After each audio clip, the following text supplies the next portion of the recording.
আজকের ভিডিওটি একদমই তথ্যমূলক একটা ভিডিও। আজকের ভিডিওতে আমি আপনাদেরকে এমন কিছু দেখাতে চলেছি যেটা হয়তোবা আপনাদের মধ্যে অনেকেই আগে কখনো দেখেনি, তাই পুরোপুরি ভিডিওটা দেখতে থাকুন। দারুণ ইনফরমেটিভ একটা ভিডিও। শুরুতেই দেখতে পাচ্ছেন এগুলো হচ্ছে ওই যে আমাদের ফেলে দেওয়া কোল্ড ড্রিঙ্কসের বোতলগুলো। এই বোতলগুলো একটা মেশিনে যাচ্ছে। অ্যাকচুয়ালি কি করা হবে এই বোতল দিয়ে, ব্যাপারটা সিক্রেট। ভিডিওটা শেষ পর্যন্ত দেখলে কিন্তু আপনারা খুবই ভালো লাগবে। দেখতে পাচ্ছেন এই বোতলগুলো গিয়ে উপরে একটা খাঁচা আছে, ওই খাঁচাতে গিয়ে জমা হচ্ছে। ওই খাঁচার যে কাজ সেটা হচ্ছে এই বোতলগুলোর ওপরে যে স্টিকার লেবেলগুলো থাকে, দেখতে পাচ্ছেন ওই খাঁচার মধ্যে থেকে যখন নিচে এসে পড়ছে স্টিকারগুলো ওই খাঁচার মধ্যে থেকেই কিন্তু রিমুভ হয়ে গেছে, তারপরে এখানে এসে পড়ছে। এই সব কাজগুলোই কিন্তু একদম স্বয়ংক্রিয়ভাবে হচ্ছে।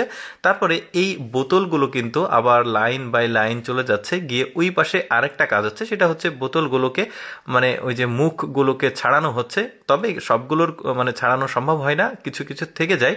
তারপরে এই মেশিনের মধ্যে যাচ্ছে। এই মেশিনের কাজটা হচ্ছে বোতলগুলোর কালারগুলো পৃথক করা, অর্থাৎ সবুজ বোতল, সাদা বোতল, মানে সব লাল বোতলে এগুলো আলাদা আলাদা হয়ে যায়। দেখতে পাচ্ছেন সাদা বোতলগুলো চলে যাচ্ছে ওইদিকে।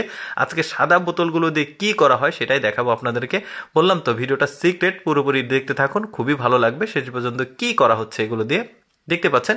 এই সাদা বোতলগুলো কালার অনুযায়ী আলাদা হয়ে গেল। এখন এই সাদা বোতলগুলো চলে যাচ্ছে, গিয়ে উপরে দেখতে পাচ্ছেন যাচ্ছে ওইখানে হচ্ছে কাটিং, অর্থাৎ এই বোতলগুলো ছোট ছোট খণ্ড খণ্ড একদম পিস পিস হয়ে যাচ্ছে, এই যে দেখতে পাচ্ছেন।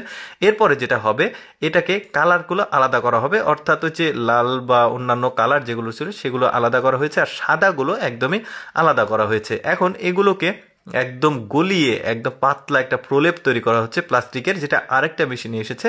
এখানে দেখতে পাচ্ছেন ওগুলো সুতোর মতো হয়ে যাচ্ছে, ওইগুলো গলে সুতোর মতো হয়ে এই দিক দিয়ে এই মেশিনটা থেকে আরেকটু সামনে গিয়ে এখানে আরেকটা কার্যক্রম হবে। এখানে একদম গুঁড়ো গুঁড়ো হয়ে যাবে, দেখতে পাচ্ছেন, মানে ছোট ছোট খণ্ড হয়ে যাচ্ছে। এরপরে এটাকে আরও গুঁড়ো করা হবে। মোটামুটি হয়ে গেছে প্রায়। তো গুঁড়ো করার পর এই যে এখানে বস্তাতে লোড করা হয়েছে, এগুলোকে নিয়ে এসে দেখতে পাচ্ছেন বড় একটা ডিশের মধ্যে দেওয়া হচ্ছে। এটা একটা চুল্লি বলতে পারেন। তো এইগুলো কয়েক বস্তা দিল যে গুঁড়ো করে, দেখতে পাচ্ছেন। তারপরে এইটা বন্ধ করে দেওয়া হচ্ছে। বন্ধ করে দিয়ে এই যে নিচে আগুন যাচ্ছে, এই আগুনে ওই চুল্লিটা ঘুরছে। তারপরে অনেকটা সময় পর যখন মানে ভিতরে কমপ্লিট হয়ে গেছে, তখন এটাকে ঠান্ডা করার জন্য পানি দেওয়া হয়। পানি দিয়ে পুরো মানে বক্সটিকে ঠান্ডা করে এই যে দেখতে পাচ্ছেন মুখটা খোলা হচ্ছে চুল্লির। খোলার পর দেখতে পাচ্ছেন সিক্রেট ব্যাপার যেটা, সেটা এইটাই। এই যে দেখতে পাচ্ছেন বিশাল সাইজের একটা ডিশ তৈরি হয়ে গেছে। শুধুমাত্র যে এই ডিশ তৈরি হয় তা কিন্তু না, আরও বালতি, গামলা, মগ, জগ আমরা যেগুলো ব্যবহার করি এগুলোও কিন্তু এই প্রসেসিংয়ে তৈরি করা হয়। তো দর্শক, আমি সবসময় চেষ্টা করি আপনাদের সামনে একটু তথ্যমূলক ভিডিওগুলো উপস্থাপন করার। এইরকম তথ্যমূলক ভিডিও দেখতে আমাদের লেটস গো ফেসবুক পেজটি ফলো রাখতে পারেন। এই ভিডিওটি কেমন লাগলো কমেন্ট করে জানাবেন। ধন্যবাদ।